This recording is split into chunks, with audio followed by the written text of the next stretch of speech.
Bine ați venit la un nou videoclip.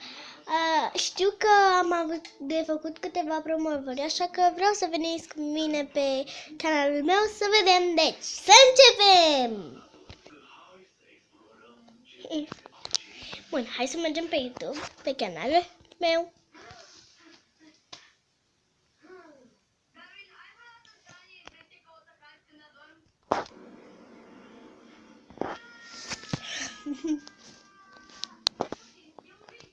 Mergem pe canalul meu ca să vedem, pentru că da. Acum ne vom uita la cine vrea promovare.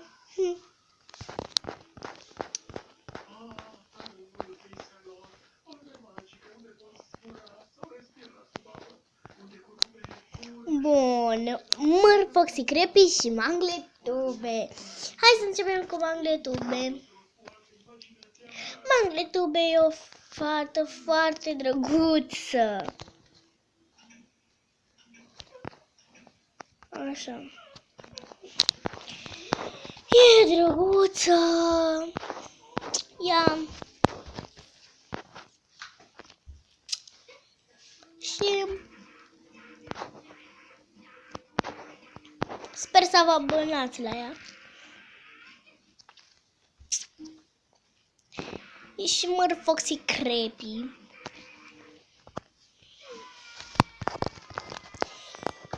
Și pentru el facem promovare și pentru Cati mai facem, da.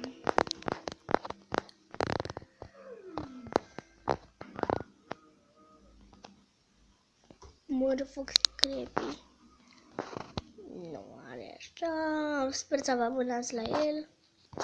Are videoclipuri. Și așa, dacă vreți, puteți să vă abonați și la Cati. Cati. Este Cati de Wings oamenilor. Oameni și uitați. Eu sper să vă abonați la ea, pentru că eu sunt abonată la ea și știu că e uimitoare. Cei 22 de abonați ai mei și vă mulțumesc și pentru cei 22. Sper să vă abonați la ei, la ea și la Foxy și la Mangletube. Cam atât pentru azi. Cu voi a fost X de Mangletube, XP și bye.